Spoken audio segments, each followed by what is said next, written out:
Que bom voltar para essa esperança de que é o Senhor quem faz a sua obra e é Ele quem a completará.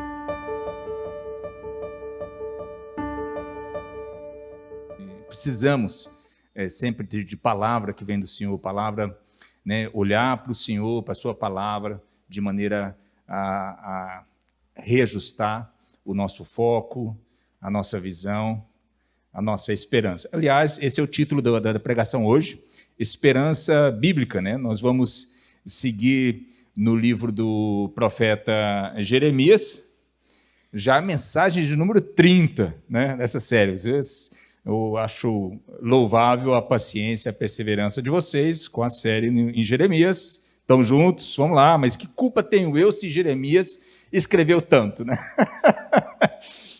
Quando no céu, novo céu, nova terra, encontro com Jeremias, falo assim, o seu livro era comprido, hein? Era grande, hein? Vai, tá. Aí bate um papo com Jeremias lá quando chegar, tá bom? Nós já estamos na mensagem número 30. Hoje nós vamos meditar juntos no capítulo 32 do livro de Jeremias.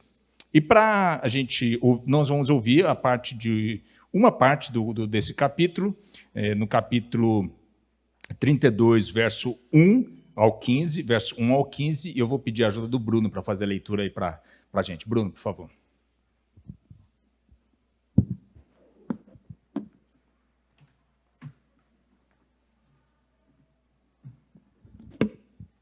Bom dia, igreja.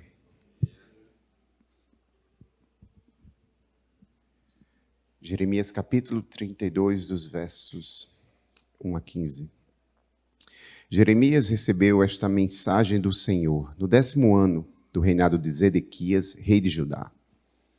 Esse também foi o 18º ano do reinado de Nabucodonosor. Nessa ocasião, o exército babilônio cercava Jerusalém. Jeremias estava preso no pátio da guarda, no palácio real. Zedequias, rei de Judá, o havia colocado ali e perguntado por que ele continuava a anunciar esta profecia. Assim diz o Senhor: estou prestes a entregar esta cidade ao rei da Babilônia, e ele a conquistará. O rei Zedequias será capturado pelos babilônios e levado para falar face a face com o rei da Babilônia. O rei levará Zedequias para a Babilônia, onde lidarei com ele, diz o Senhor. Vocês não serão bem-sucedidos se lutarem contra os babilônios. Nesse tempo, o Senhor me enviou uma mensagem. Seu primo Anameel, filho de Salum, virá e lhe dirá: compre meu campo em Anatote. Pela lei, você tem direito de comprá-lo antes que eu ofereça a outro. Exatamente como o Senhor tinha dito, meu primo Anameel veio me visitar na prisão e disse: compre meu campo em Anatote, na terra de Benjamim. Pela lei, você tem direito de comprá-lo antes que eu o ofereça a outro. Portanto, compre-o para si. Então entendi que a mensagem que eu tinha ouvido era do Senhor. Assim comprei o campo em Anatote e paguei a Anameel 17 peças de prata. Assinei e selei a escritura diante de testemunhas, pesei a prata e lhe paguei. Em seguida, peguei a escritura selada e uma cópia não selada com os termos e as condições da compra. E as entreguei a Baruque, filho de Nerias, neto de Maazéias. Fiz tudo isso na presença de meu primo Anameel, das testemunhas que assinaram a escritura e dos homens de Judá que estavam no pátio da guarda.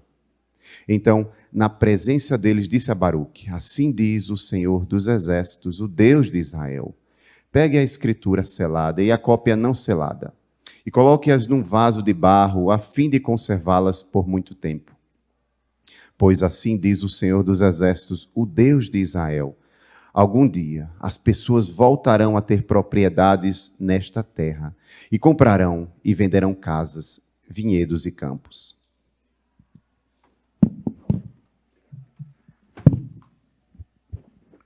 Obrigado, Bruno. Perdão aí que quem acompanhou aí pela tela deve ter tido alguma dificuldade, que acho que a versão na tela estava diferente da que o Bruno leu aí, mas deve ter sido culpa minha aí que não confirmei com o pessoal lá da equipe que a gente está fazendo faria a leitura na NVT. Tá? Então, nova versão transformadora. Esse foi o texto que nós lemos de Jeremias 32, 1 a 15. Vamos orar. Senhor, obrigado pela Tua palavra. Nós reconhecemos que ela é um tesouro precioso da parte do Senhor para nós. E assim como foi um tesouro para o teu povo no passado, quando recebeu a tua palavra, é um tesouro para a gente hoje também. Essa palavra, como a profecia ali, entregue para Jeremias, colocada num vaso e guardada para ser preservada ao longo do tempo. Obrigado que a tua palavra foi preservada por tanto tempo e chegou até nós hoje. E nós hoje, aqui em São Paulo, Brasil, mais de 2.500 anos depois dessa palavra primeiro ter sido escrita, podemos ter esse privilégio de abrir a tua palavra e meditar nela. Oramos que o mesmo Espírito que falou através do profeta no passado esteja presente com a gente hoje, quando abrimos a tua palavra, também ministrando no nosso coração, preparando o nosso coração, nossa vida, para estar atentos, para ouvir, para receber a tua palavra e para que nos deixemos ser transformados por aquilo que o Senhor tem para nos falar a partir da tua palavra, é o que te pedimos em Cristo Jesus. Amém. Muito bem, nós vemos no texto hoje que o que acontece é que Jeremias está preso. Então, a primeira parte que nós vamos ver aqui juntos é o contexto da prisão de Jeremias. O que está acontecendo ali nessa passagem? Jeremias estava preso no pátio da guarda, no Palácio Real, em Jerusalém, no reino de Judá. O rei Zedequias, que viria a ser o último rei de Judá antes do exílio na Babilônia, antes que todos fossem levados para a Babilônia, o rei Zedequias ele foi esse último rei. O rei Zedequias o havia colocado ali, preso, no pátio da guarda. O que acontecia nesse momento? A cidade ela estava sitiada, cercada pelos exércitos babilônios. Os babilônios eram aqueles liderados por um rei chamado Nabucodonosor, que nós já andamos aqui na igreja meditando e falando bastante sobre o Nabucodonosor, até na época do livro do Daniel, teve uma pregação que foi só sobre o Nabucodonosor, né? Então, o Nabucodonosor, com seu exército, está aqui justamente sitiando a cidade. Possivelmente estamos aqui no ano 587 ou 588 a.C., e o que acontece é que desde o ano anterior a cidade estava sitiada. Imaginemos a situação. Um exército poderoso sitiando a cidade, eles dentro da cidade sitiada, passando por todas as privações que um sítio desse tipo acarretaria, que um cerco, né, como esse lhes acarretaria, e Jeremias, além disso tudo, ainda está preso ali no pátio da guarda do Palácio Real. Eu vou dar um spoiler aqui. Mais adiante no livro, nos capítulos 37 e 38 de Jeremias, nós veremos que há relatos também, outros relatos sobre prisão de Jeremias. Bem possivelmente, o que nós lemos, então, no capítulo 32, eu já expliquei isso em algumas outras pregações do livro de Jeremias, é que o livro de Jeremias ele não está, assim, arranjado, organizado cronologicamente para a gente. E, às vezes, a gente pode se confundir um pouco com essas idas e vindas. Mas o que acontece no capítulo 32, bem possivelmente, é algo que sucede depois dos acontecimentos relatados no capítulo 37 e 38.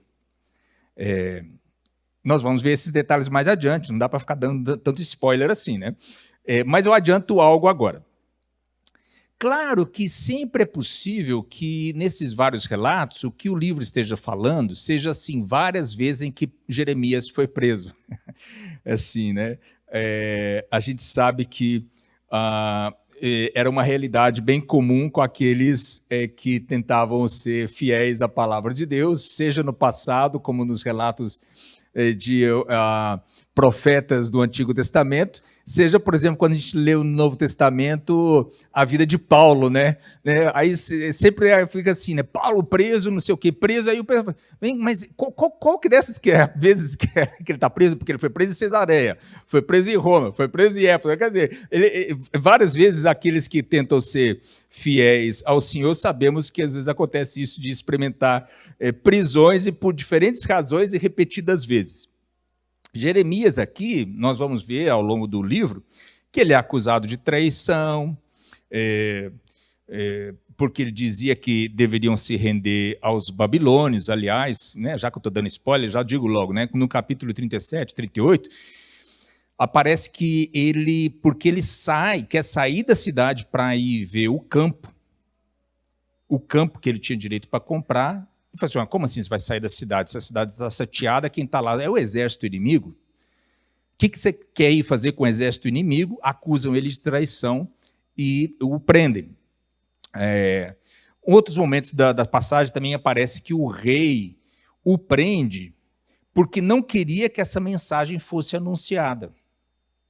Ou seja, o rei estava preocupado com o tipo de discurso que Jeremias estava fazendo. E como autoridade política naquele momento, ele preocupado com os impactos dessa pregação na vida da nação, ele não quer e prende. Em outro momento, parece, é interessante ver esses relatos, as nuances dos relatos que vão aparecendo. Em outro momento, parece que o rei, até na verdade, parecia querer proteger Jeremias, prendendo ele, porque se ele estava sendo acusado de traição, poderia haver algum tipo de violência contra ele, prende ele, mantém ele no Palácio Real, perto do rei, porque mostra também que o rei tinha interesse em ouvir Jeremias. O rei ainda tinha interesse em ouvir o que Jeremias, ou seja, é interessante, porque o rei reconhecia que Jeremias, apesar de não gostar do que Jeremias estava falando, ao menos reconhecia que o que Jeremias estava falando vinha da parte de Deus e queria ter ele ali, preso perto de mim, porque eu vou ouvir ele em alguns momentos, ou chama ele e para perguntar, fazer consulta, tudo mais. Tal. Só que também tem outros relatos que mostram que o rei, muito possivelmente um rei fraco, covarde, sucumbe às pressões dos que queriam ver Jeremias sofrer na prisão, e a prisão do Jeremias, inclusive, fica mais dura e cruel, como num poço. Ou seja, aqui há vários relatos nesses próximos capítulos das prisões ali e sofrimento que o profeta Jeremias passou. O que eu vou dizer aqui é que, justamente talvez por vários pontos de contato e semelhanças, o que pode acontecer é que nós estamos lendo diferentes relatos sobre diferentes perspectivas acerca do mesmo acontecimento. Com olhares e detalhes que se complementam, os evangelhos sinóticos, né, que são assim os evangelhos que contam a história de Jesus, desde diferentes perspectivas por diferentes pessoas, a gente vê isso a respeito de alguns dos acontecimentos relatados nos evangelhos. Aqui há esses olhares, há esses detalhes que se complementam para que a gente entenda bem o que está acontecendo com o profeta. E quando a gente busca entender bem o que está acontecendo com o profeta, o que há de comum nesses relatos? Jeremias é preso porque eles entendem que as suas palavras, que na verdade eram as palavras de Deus, que Deus lhe mandava entregar ao povo, que as suas palavras seriam como que uma traição.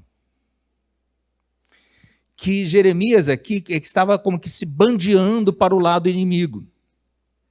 Que quando Jeremias anunciava que eles deveriam se render, porque foi essa palavra que o profeta entregou para eles nesse momento, que eles deveriam se render aos babilônios para evitar mais mortes e destruição, e que eles sim iriam para o exílio na Babilônia.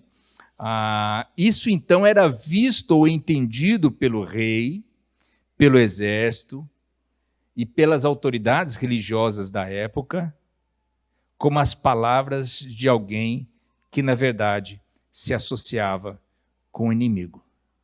E por isso o prenderam.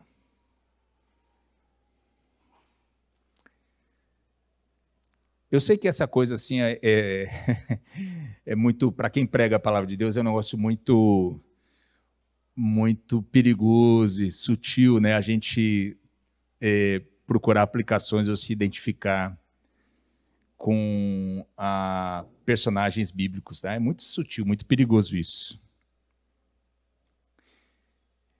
Mas se um dia o Codo, o Ziel, ou eu, fomos presos, a pergunta a ser feita é: foram presos porque estavam pregando a palavra de Deus? Então está tudo bem. Aliás, tudo bem, temos, né, Codo? Porque vão ter que visitar a gente lá, né? Não é verdade? Não é mesmo, Codo? Vão ter que visitar, é o mínimo, né, Codo? É o mínimo, né? Tem que levar um bolinho. Ah, o bolinho era ontem. Não, desculpa, eu não era para contar, desculpa, Codo, foi mal. É que o Codo pediu para eu não contar que ontem foi aniversário dele, mas então não vou contar, tá bom? Não vou contar, tá bom? Tá bom. Então é o seguinte, olha só. Veja que coisa, né? O rei o queria ali preso para que a palavra, ou as palavras que vinham de Deus, não continuassem a ser anunciadas ao povo. E aí vem uma grande ironia nessa narrativa, né? Porque é o próprio rei Zedequias quem nos comunica, quem transmite a profecia que ele não queria que continuasse sendo anunciado. Eu acho isso fabuloso nos textos bíblicos, né? Essas ironias sutis que vão aparecendo, eu acho isso fantástico. Ou seja, o rei o diz que o colocou ali para que ele não continuasse a anunciar a profecia. Que profecia? E aí, ele nos diz qual era. Assim diz o Senhor, porque ele anda falando isso aí, ó. Assim diz o Senhor, estou prestes a entregar esta cidade ao rei da Babilônia e ele a conquistará. Diz que o rei Zedequias será capturado pelos babilônios e levado para falar face a face com o rei da Babilônia. O rei levará Zedequias para a Babilônia, onde lidarei com ele. Diz o Senhor, vocês não serão bem-sucedidos se lutarem contra os babilônios. O que está acontecendo aqui? É como se alguém quisesse ocultar uma mensagem, mas involuntariamente fosse instrumento para propagar ainda mais essa mensagem. O que para mim isso nos ensina? Não há como prender nem reter a palavra de Deus. Não há, gente. Eu vou repetir porque isso aqui é importante. Não há como prender nem reter a palavra de Deus. A palavra de Deus, os seus mensageiros podem sofrer em alguns momentos, como Jeremias estava sofrendo, preso. Os seus mensageiros podem se sofrer, mas a palavra de Deus ela não tem como ser retida. Ela não tem como ser prendida, impedida. Ela continuará a ser anunciada, a ser lembrada, a ser proclamada, inclusive repetida e compartilhada por aquele que procurava prender ou impedir o mensageiro. A palavra de Deus chegou até eles no passado, e aí o narrador do livro de Jeremias, ao descrever essa tentativa de impedimento do rei, coloca na voz do rei a mesma profecia que ele buscava que não fosse anunciada. E essa é uma ironia maravilhosa. A palavra que vem de Deus, queridos, ela é registrada. Baruque, o secretário de Jeremias, vai cumprir esse papel de registrar, ajudar o Jeremias para registrar essas profecias, essa palavra. Ela foi registrada para que no futuro, no exílio, quando o povo estivesse no exílio, eles tinham acesso àquela palavra. Após a sua volta do exílio no futuro, em uma volta que estava sendo prometida para dali a 70 anos, eles também, a palavra sendo registrada, eles poderiam ler, meditar e aprender com o que havia passado. Registrada para nós até hoje, mais de 2.500 anos depois. Nós aqui na saúde, e veja, essa é a maravilha, estamos abrindo a palavra de Deus, essa palavra que foi escrita lá, e meditando nela. Essa é a maravilha, queridos. Que a palavra de Deus não pode ser contida, não pode ser presa, não há poderes, perseguição ou opressão que possam, em qualquer governo, em qualquer regime, em qualquer época, limitar ou restringir, aprisionar a palavra de Deus. A palavra de Deus, ela permanece, se mantém livre, independente, poderosa, um instrumento de Deus para seguir cumprindo seus objetivos, seus propósitos. no final do culto, até na hora da oração, eu vou pedir para vocês para estar orando para uma viagem que eu vou fazer essa semana. E eu, na oração, eu vou poder falar um dos países que eu vou e eu não vou poder mencionar o outro. Porque esse culto está indo para a internet. Mas nesse lugar que eu não vou poder mencionar o nome, a palavra vai estar sendo pregada. O evangelho vai estar sendo anunciado. Está sendo anunciado, será anunciado, inclusive por mim, né? Ruth, não se preocupe, se eu for preso, você vai poder fazer uma viagem internacional e me visitar lá. Porque a palavra de Deus não há como ser retida. Ela é livre, poderosa, eficaz para fazer a obra na vida das pessoas, para mudar o destino das nações, para levar as pessoas ao arrependimento, para trazer verdadeira paz, verdadeira justiça, onde ela é anunciada, pregada e vivida.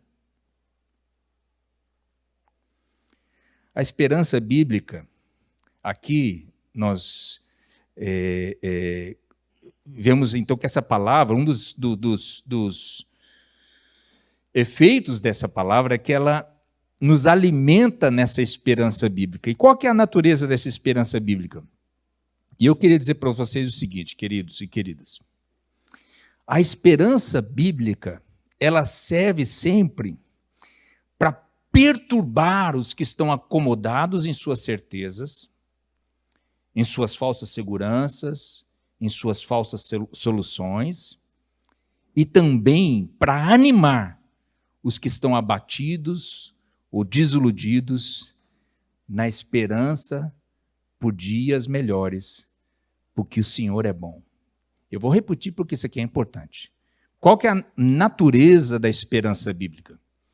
A esperança bíblica, ela sempre serve, primeiro, para perturbar os que estão acomodados em falsas certezas, em falsas soluções.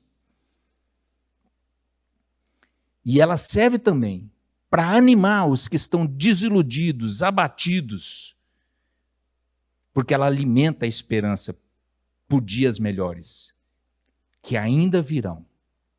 Por quê? Porque o Senhor é bom. Essa esperança que Jeremias lhes comunica aqui, ele lhes comunica agora através da mensagem profética da compra de um campo. E é o que nós vemos aqui no texto, o que o Bruno leu para a gente. Um primo, Jeremias, Hanamael, aliás, eu fico com medo de, às vezes, hoje tem almoço do Ministério Infantil, né? Tomara que os pais aí não fiquem lendo Jeremias e tomando a inspiração para dar nome para os filhinhos que nascem, né? Mas é difícil de pronunciar, mas vou lá. Hanamael é o primo de Jeremias, que vem avisar Jeremias da possibilidade dele comprar um campo em Anatote. Era a terra de onde havia vindo Jeremias. Jeremias tinha vindo dessa região. Jeremias era, por assim dizer, da periferia, não era do centro do poder. E era onde Jeremias havia crescido, a terra da sua família, mas nesse momento, essa região, Anatote, bem possivelmente era uma região ocupada, destruída, devastada pelo exército dos babilônios. Quem acompanha tristemente as notícias na Ucrânia pode ter uma ideia do tipo de coisa que acontece num território de guerra, não é verdade? A ocupação, a destruição, a morte, o sofrimento. E era isso que deveria estar acontecendo nesse momento, ali no Anatote. Aí o Senhor avisa Jeremias que o seu primo viria e lhe diz a Jeremias que ele deve comprar o campo. Você vai, Jeremias, e compra o campo. Compra essa terra, lá em Anatote. É seu direito, de acordo com os costumes e leis da época, de comprar esse pedaço de terra. Agora, queridos, prestem atenção. Humanamente falando, era algo completamente sem sentido. Quem, em sã consciência, compraria um terreno no meio de uma zona de guerra, ocupado, queimado, destruído. Mas, que loucura, né? Ele estava preso. A cidade está sitiada. Como que ele iria até esse campo? Para quê, se os exércitos inimigos estão lá? Ele vai comprar algo sem possibilidade alguma de usufruir daquilo que comprou? Mas, Jeremias nem tinha esposa nem filhos que poderiam usufruir daquilo. Ou seja, não seria nem algo para ele no presente, nem algo que alguém, como a sua descendência, pudesse usufruir no futuro. Inclusive, Jeremias mesmo sabia, pelas profecias que o Senhor lhe mandava entregar, que o destino para o povo agora era o exílio. Eles seriam levados para o exílio na Babilônia, e que ainda levaria pelo menos 2 gerações no exílio para que eles voltassem para a sua terra. Ou seja, 2 gerações ainda não poderiam voltar, nada poderia ser feito nesse terreno que Deus mandava ele comprar. E talvez aí mesmo esteja a chave para entender o que Deus está fazendo. O que o Senhor está comunicando através dessa mensagem profética da compra de um campo em Anatote? Aqui a mensagem de Deus para eles é sobre possibilidade, potencial. Aquilo que ainda pode acontecer. Aquilo que ainda irá acontecer. Mesmo que seja no futuro. Porque é o Senhor quem está prometendo. É o Senhor quem o fará. É claro que talvez seja difícil, porque o elemento seguinte que precisa ficar claro aqui é que o elemento imediato dessa palavra de Deus para eles é que o Senhor está trazendo juízo sobre eles. É um elemento, talvez a gente não goste, mas o Senhor traz juízo. Daí nós precisamos entender esses elementos de juízo e esperança que aparecem aqui. Primeiro, pensemos juntos sobre essa dimensão do juízo. Lembremos que o exílio na Babilônia ele estava sendo anunciado como uma forma de juízo sobre a nação.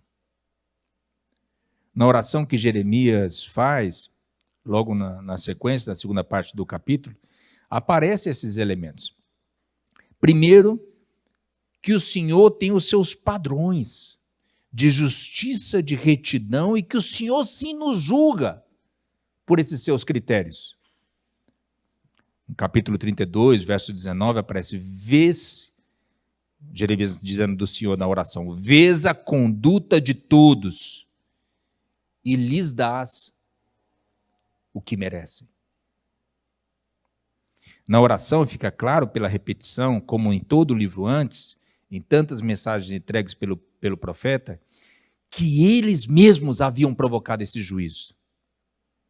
No verso 23, nossos antepassados vieram e tomaram posse da terra, mas não quiseram te obedecer nem seguir tuas instruções. Não fizeram nada do que lhes ordenaste. Por isso enviaste sobre eles esta terrível calamidade. Ou ainda, no verso 30, provocaram minha ira com as suas maldades. Provocaram minha ira com as suas maldades. Ou seja, não foi por falta de instrução, nem de orientação, não foi por falta de palavra do Senhor entregue a eles. Aliás, no verso 33 diz isso assim, meio claro: meu povo deu as costas para mim e se recusou a voltar. Embora eu os tenha ensinado repetidamente, não quiseram receber instrução, nem obedecer. Nessa semana mesmo, um irmão querido aqui da igreja me procurou, que ele queria buscar entender melhor essas mensagens de juízo que aparecem em Jeremias, né? E ele me diz assim, que era difícil, porque em sua família usavam isso, as profecias de juízo, como as do livro de Jeremias, para dizer que quando coisas ruins aconteciam a alguém, é porque elas seriam culpadas. que era porque elas haviam feito algo errado. E ele estava com dificuldade disso que o pessoal da família dele estava, como o pessoal estava lendo, né, principalmente o Antigo Testamento, e pediu minha ajuda. E minha resposta para ele foi mais ou menos assim: nós precisamos manter duas verdades da Escritura juntas, lado a lado, essas duas verdades. Uma é a verdade que, quando as pessoas fazem algo errado, que sim, as pessoas são passíveis de receber algum tipo de juízo, uma correção da parte de Deus. Isso é verdade. A outra verdade é que não está em nossas mãos determinar o que é e o que não é juízo de Deus. A gente não consegue fazer isso. Aliás, claramente a instrução das Escrituras é para a gente não fazer isso. Porque não somos nós os juízes, Deus é o juiz. E o justo juiz. Nós mesmos não conseguimos determinar isso, falhamos quando pensamos que podemos identificar bem o que está acontecendo, e eu lhes dou um exemplo rápido no Novo Testamento. E olha que há inúmeros exemplos disso, onde Jesus questiona a lógica retributiva dos religiosos da sua época. E um desses exemplos, foi o que eu coloquei na pastoral, que saiu ontem no Zap aí da igreja. Espero que vocês tenham lido, né? Se fica só no Zap da família brigando por causa de política, deixa aquele Zap lá de lado um pouquinho. Pelo amor de Deus, para de ficar reproduzindo peça de campanha de fake news lá, não faça isso, nem que seja fake news. Mas é fake, mas é do bem, porque é do candidato que eu gosto. Não, está errado, arrepende, ora, o joelho no milho, pede perdão a Deus e para de ficar repassando essas coisas lá no grupo da família. Vai lá para o Zap da igreja e lê e medita na pastoral. Na pastoral de ontem, o exemplo que eu dei foi justamente de Lucas 13. As pessoas perguntavam a Jesus, né? Esses que morreram porque foram assassinados por Pilatos, ou aqueles outros que morreram porque a torre de Siloé caiu na cabeça deles. Será que eles morreram, então, porque eles seriam mais pecadores do que nós? E olha a lógica perversa esse raciocínio deles. O raciocínio daqueles que conversavam com Jesus era: quem morreu, ou quem sofreu, era porque eram mais pecadores. O que eles estão dizendo? Vocês prestaram atenção nessa ironia ou tristeza, né, da posição deles? Duas coisas que eles estão dizendo. Uma, isso eram os religiosos com Jesus, nós somos melhores do que os demais. Porque eles morreram, nós não. Se eles morreram, eles eram pecadores, o que é? Então, eu posso talvez até ser pecador, mas sou menos pecador porque eles sim morreram. Esse é o raciocínio deles. E o segundo raciocínio que eles fazem é esse: coisas ruins acontecem a pessoas ruins. Qual que é o problema? Implicitamente eles estão dizendo: e nós somos pessoas boas. Nós somos pessoas boas, eles são ruins. Jesus diz não para essas duas falácias. Jesus diz que, olha, vocês não são melhores que os demais. Sabe por quê? Todos somos pecadores, todos necessitamos de arrependimento. Ou outra maneira de dizê-lo, que Jesus diz, o juízo vem sobre todos, porque somos todos necessitados da graça. Se não for pela graça, já era. E a segunda coisa que ele vai dizer na parábola da figueira, do texto da pastoral de ontem também, é que quem julga é o Senhor, o justo juiz, e não a gente. É o Senhor que vem como agricultor para adubar a figueira, para ver se ela ainda vai dar fruto, dá o tempo para ver se ela ainda vai dar fruto, e se não dá fruto, manda cortá-la. Quem? A gente? Não, o Senhor. O Senhor que é juiz, porque quando a gente tenta ser juiz, a nossa justiça é muito falha. E que bom que o Senhor é o justo juiz. Que bom voltar para essa esperança de que é o Senhor quem faz a sua obra e é Ele quem a completará. E aí tem esse elemento do Senhor que traz esperança, né? Muito bacana observar que na segunda parte do capítulo, na oração que Jeremias faz, e em mais uma profecia e, né, uma promessa anunciada, o foco está no Senhor, naquilo que o Senhor faz. Vejam essa frase que se repete, primeiro nas palavras da oração de Jeremias e depois nas palavras do Senhor se revelando ao profeta. Primeiro na oração, Jeremias diz assim, nada é difícil demais para ti. Nada é difícil demais para ti. E depois, na mensagem que o profeta recebe do Senhor, o Senhor dizendo para Jeremias, eu sou o Senhor, o Deus de toda a humanidade. Acaso alguma coisa é difícil demais para mim? É tremendo isso, né? É tremendo. O Senhor se apresenta para Jeremias, para a gente hoje, como soberano, o Criador de todas as coisas, quem conduz a história.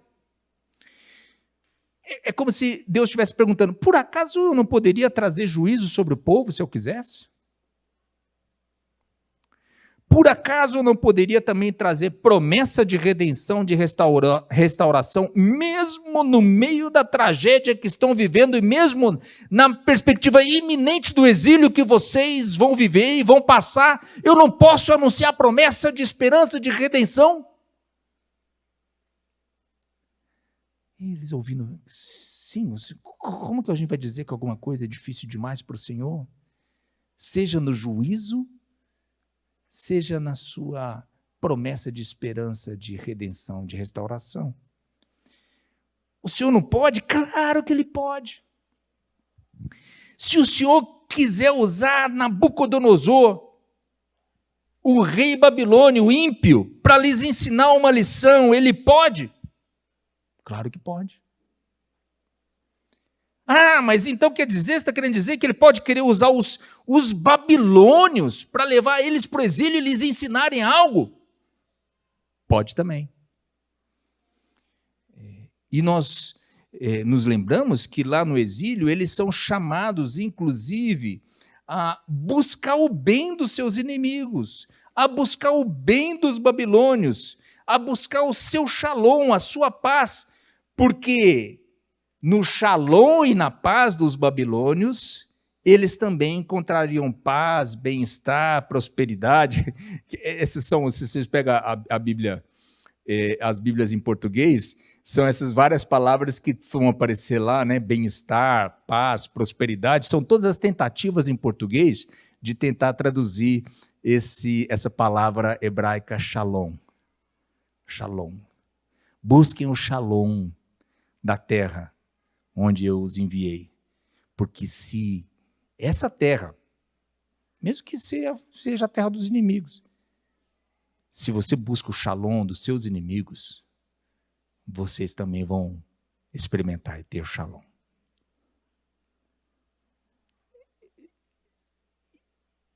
Nosso trecho de hoje, ele termina com algumas promessas tão especiais que o Senhor faz a eles, né? Como essa, ó, certamente trarei meu povo de volta. Ou ainda, né? Eu os trarei de volta para este lugar e farei que vivam em segurança. Eles serão o meu povo, eu serei o seu Deus. Ou ainda, jamais deixarei de lhes fazer o bem. Porém, em seu coração o desejo de me adorar, e eles nunca se afastarão de mim. Terei alegria em lhes fazer o bem. Olha só, Deus está falando para Jeremias e para o povo, e para a gente hoje. Terei alegria em lhes fazer o bem. Terei alegria em lhes fazer o bem. Essas promessas, elas se traduziam em situações concretas que voltariam a acontecer, da mesma maneira em que ela apontava para um simbolismo profético, né, do futuro, através da compra de um campo em Anatote. Campos voltarão a ser comprados e vendidos.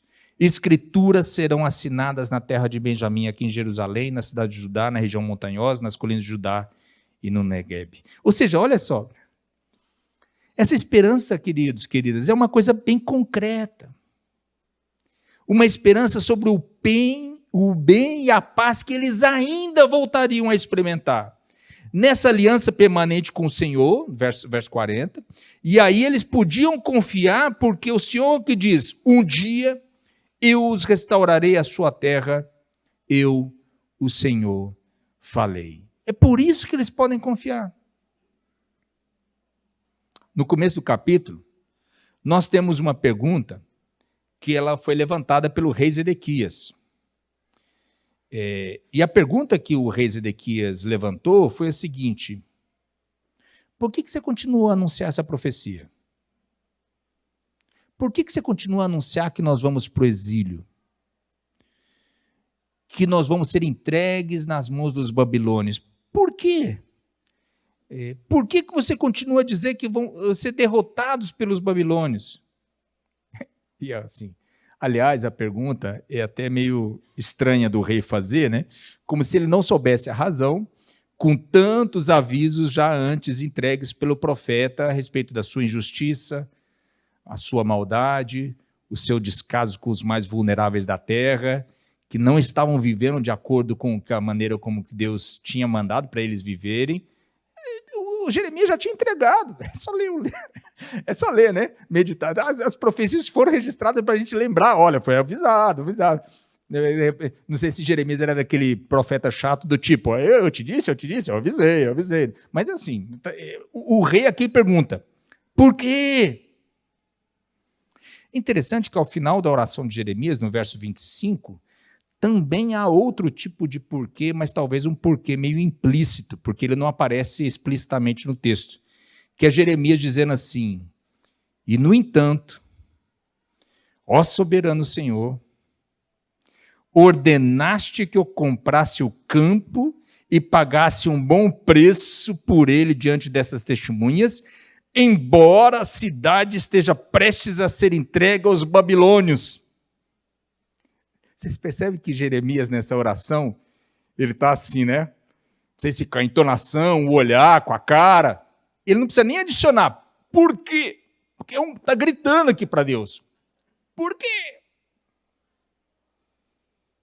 A cidade está para ser entregue na mão dos babilônios e você está pedindo para comprar um campo.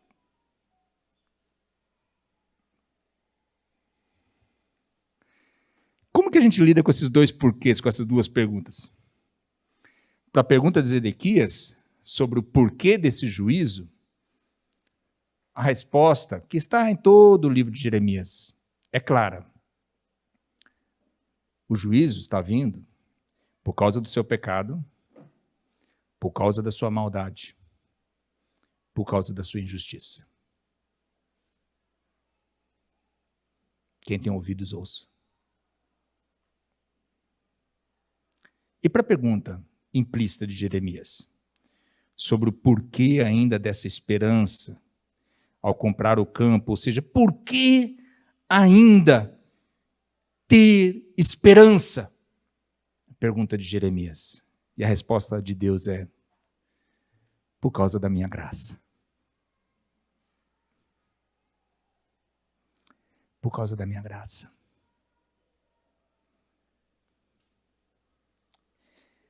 Para quando essa esperança? E com isso a gente conclui. Queridos, queridas, eu lembro de um professor nosso que eu e a Ruth tivemos, eu sempre cito ele aqui, o Chris Wright, grande professor de Bíblia.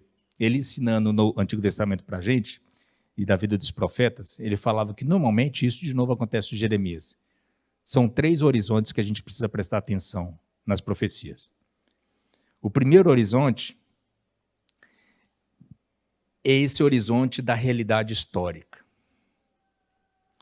O que ele está vivendo ali antes do exílio, durante o exílio, após o exílio. Ali, o horizonte dos acontecimentos históricos que eles estão passando, eles estão vivendo. A calamidade deles, sim, seria transformada em prosperidade. E isso requeria deles ações práticas de obediência, de fidelidade ao Senhor nessa aliança, nessa relação com Ele, que transformava a cada dia quem eles eram e como eles deviam viver no mundo. Esse é o primeiro horizonte, a realidade histórica que estão vivendo ali naquele momento.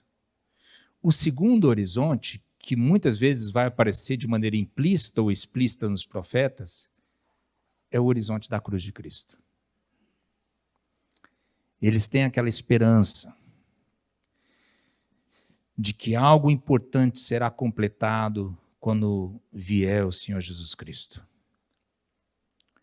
Por isso, muitas dessas profecias que aparecem em Jeremias, Isaías, outros profetas, elas também têm esse entendimento mais completo, ou seu cumprimento, quando no futuro, no caso aqui de Jeremias, quase 6 séculos depois dos acontecimentos descritos aqui, vem o Messias, o Salvador, Jesus Cristo, Senhor, através de quem, por meio de quem, e por Ele, para Ele, todas as coisas foram reconciliadas.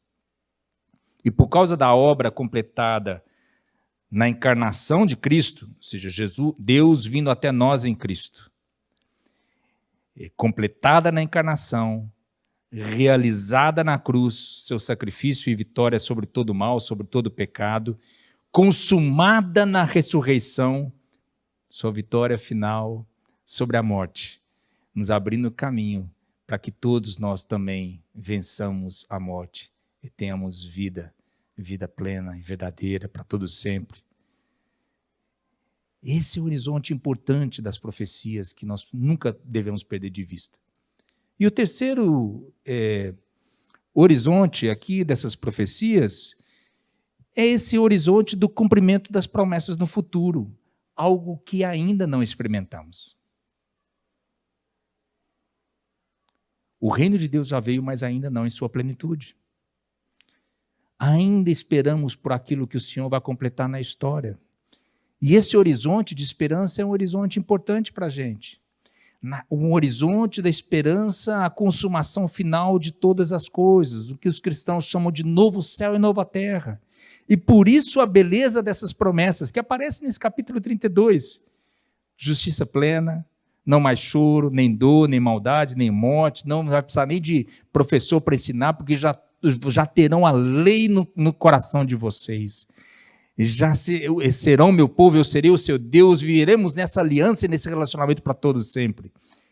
E essa dimensão desse terceiro horizonte, da consumação no futuro, é uma esperança que nos alimenta para o hoje. Ou seja, vejam que belo. A fidelidade no presente, primeiro horizonte. Confiança não em nós, achando que somos bons, que armadilha, que falácia, que engano. Confiança no que Cristo fez por nós. Na sua vitória na cruz. Na vida que Ele nos dá por causa daquilo que Ele fez por nós. E terceiro, uma esperança de restauração completa no futuro. Sabe o que é tremendo? A gente não precisa escolher um desses horizontes. A gente não precisa escolher uma dessas esperanças. Como, por exemplo, se fosse preciso falar da esperança futura para a gente fugir ou alienar-se dos desafios presentes. Não é assim na palavra de Deus. A esperança futura do novo céu e da nova terra. E por causa do que Cristo fez por nós na cruz. Esses dois horizontes, do futuro e do que Cristo fez na cruz, nos alimenta na realidade histórica que nós vivemos hoje. Nos alimenta na obediência, passo a passo, que nós precisamos em meio às realidades complexas do mundo de hoje. Que perguntas que a gente pode pensar e levar para essa semana? Eu trago algumas aqui, vocês podem ter outras que espero, né? É sempre bom se alguma mensagem ou pregação levanta mais perguntas do que respostas. Se você tem algumas aí, ótimo, amém. E leve essas perguntas com você que você anotou e vou dar algumas mais. Que novos insights, né? Novas ideias, percepções nós temos nessa passagem sobre o caráter de Deus e sobre a natureza humana? Eu acho, para mim, essa é uma pergunta que eu gosto sempre de fazer. eu leio um texto das Escrituras e eu penso, o que me revela sobre quem Deus é? E o que revela essa passagem sobre quem sou eu, de verdade, a minha natureza? E isso nos ajuda. Segunda pergunta é, o que nós aprendemos tanto dessas dimensões de juízo, mas também de esperança que nós vemos na palavra? E de que maneira isso nos ajuda e pode ser útil e importante a gente meditar em ambas, tanto no juízo de Deus, como na esperança de redenção e restauração. E terceiro, Jeremias, aqui teve algo bem concreto, né? Ele foi chamado a comprar um campo em Anatote, como expressão concreta da esperança que temos no Senhor da história. Aí a pergunta para mim, meio assim, direta é, e quais são as maneiras concretas que nós vamos vivenciar essa esperança hoje? Como Deus está te chamando para experimentar essa esperança de maneira concreta hoje? Que Deus nos ajude, nos abençoe. Ele é bom, Ele nos ajuda sempre. Amém?